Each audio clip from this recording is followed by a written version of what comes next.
Magandang araw po sa inyo at welcome back dito sa ating pinakabagong video. Ang ating pag-uusapan sa ngayon ay itong mga balibalita na kung saan ay sasali di umano itong si Iliana Marie Aduana at si Michelle D. So inaabangan ngayon ang kailang bakbakan dahil sa susunod na mga linggo na nga po ang screening ng Miss Grand Philippines para sa taong 2025. Pero bago ang lahat ay huwag kalimutang mag-like at mag-subscribe na rin kayo para updated kayo sa ating mga latest issue.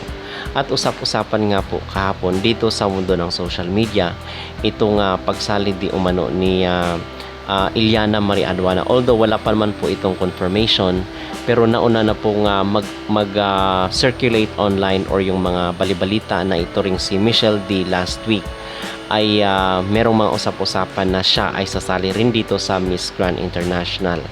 At ilang beses na rin po itong nagbigay ng hint dito sa kanyang social media platform. Pero mga kapolitika, itong si Iliana kasi 'di ba, runner-up lang siya doon sa Miss Universe Philippines dahil meron daw siyang purpose or meron daw siyang ginagol, which is kasi bibigyan sana siya ng ibang crown or ng ibang titulo doon, pero hindi niya daw tinanggap dahil ang balibalita ay sasali daw siya sa Miss Grand Philippines para maging kinatawan ng ating bansa doon sa Thailand sa Miss Grand International 2025. Pero ano ba yung ating maging reaction dito mga kapolitika, kasi napag-usapan na po natin itong si Michelle D na tama na yung kanyang titulo dito sa Miss Universe kasi nag-ano naman siya, top 10 na siya 'di ba doon sa kanyang laban ng 2023. So in other words ay para sa akin wala na pong dapat pang patunayan itong si Michelle D at para sa akin ay ibigay na lang doon sa mga medyo bata-bata pa kasi nasa 30 plus na po itong si Michelle D.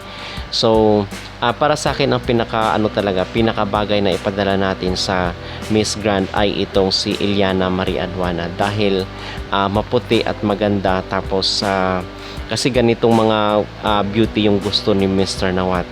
So itong si Michelle D okay naman siya, pero para sa akin is parang hindi siya pang Miss Grand mga kapolitika. Okay, so para sa akin is tama na po yung napatunayan or yung kanyang naging placement doon sa Miss Universe.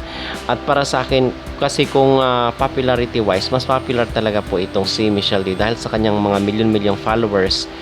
At the same time, itong si Iliana Marie Aduana, although hindi naman ganoon karami or kalaki yung kanyang mga followers kumpara dito kay Michelle D, pero pagdating talaga sa mga beauty na hinahanap ni Mr. Nawat ay masasabi ko na ang pasado dito ay itong si Iliana Marie Aduana. Kung kaya ko nasabi na siya ang para sa akin ay fit na ipapadala ng ating bansa or maging kinatawan ng Pilipinas para sa Miss Grand International 2025. At isa pa po ay sabi nga nung mama ni Michelle D na si Melanie Marquez ay sabi niya hindi daw siya boto na sasali si Michelle D dito sa Miss Grand International. Okay, so yun po ang aking maging reaction. Kayo po ba mga kapolitika, ano ang inyong masasabi dito sa mga balibalita na kung saan ay si Iliana daw at si Michelle D ang magbawakbakan dito sa Miss Grand Philippines para sa taong 2025. Sino sa tingin nyo ang karapat-dapat na ipadala sa Thailand? Mag-comment down below at huwag kalimutang mag-like at mag-subscribe na rin kayo para updated kayo sa ating mga latest issue.